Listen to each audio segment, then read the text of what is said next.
They locked my daughter inside a van. In broad daylight. At the mall. I still shake with rage just thinking about it, but oh, karma worked fast that day. It was a sticky hot Saturday afternoon, sun high, the lot outside Ridgeway Mall packed with shoppers dragging bags, sipping iced drinks, complaining about heat waves.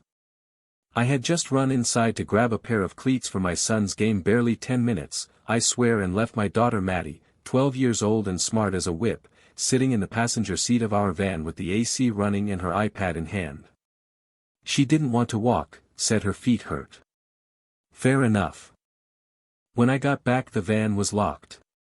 But not by me. I froze. My key fob wouldn't respond.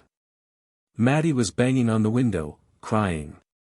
Inside, she was pointing. Two women were strutting away across the lot like nothing happened. That's when I saw them. Matching tennis skirts, cheap perfume trailing in the heat, one with bright orange curls and the other platinum blonde with a fake tan that made her look like a peeled mango. The infamous Karen sisters. I didn't know them by name, but anyone in our town could spot them from a mile away, always policing carts, yelling at teens, acting like they own the pavement. Hey! I yelled. Did you touch my van? They paused, turned, and smirked. Oh honey, we secured it. Your child was left alone in a vehicle. That's illegal, Orange Karen snapped, flipping her sunglasses like she was in some budget TV drama. I looked at Maddie. She had the AC on, the doors weren't locked. She wasn't in danger. Platinum Karen snorted. We do what's necessary when parents neglect their duties. Neglect? Neglect? I could feel my pulse in my ears. I tried my key fob again. Nothing. They had somehow jammed or forced the lock, I don't even know how, but Maddie was still trapped inside, scared, panicking. Her face was red, and she was breathing fast. I pulled my phone, already dialing 911.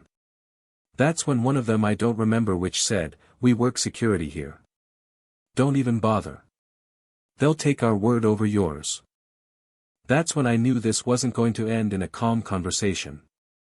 Police came within minutes, and thank God they did, because Maddie was starting to overheat despite the air being on earlier. One officer pried the door open with a tool from his car. She flew into my arms sobbing. But here's the kicker. While they were blabbing about protocols and child safety, a mall manager walked up, whispering something to the officers. Turns out there were cameras clear as daylight right above the parking rows.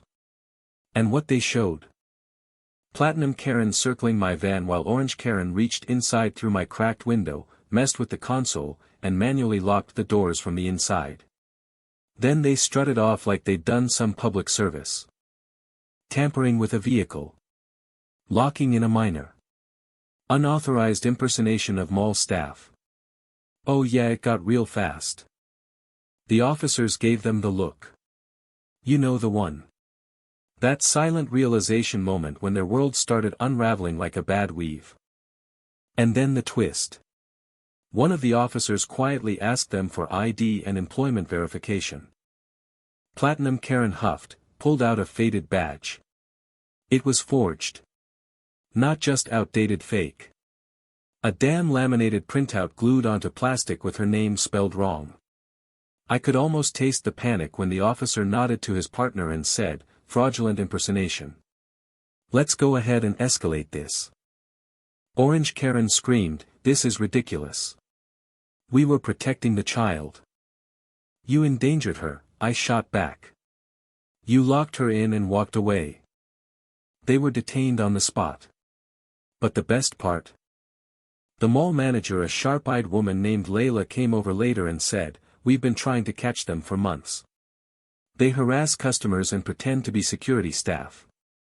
We already filed a civil lawsuit last month. You might want to join it." Oh, you bet I did. The very next day, I filed my own police report, and yes, a lawsuit for emotional distress and tampering with private property. Maddie still won't step foot in a parking lot alone. As for the Karen sisters, The video footage went straight to the mall's legal team. Before their shift at a nearby chain store even ended, they actually worked retail across the street. They were called in and fired on the spot. Word got around fast. Their HOA's been distancing itself too after someone found out about that forged badge scandal. I heard one of them tried to play victim online, didn't go well. Internet's got a good memory, especially when surveillance clips start going viral. Sometimes karma needs a nudge. Other times, it hits before the day ends. For more real stories of justice served cold, subscribe to our YouTube channel now.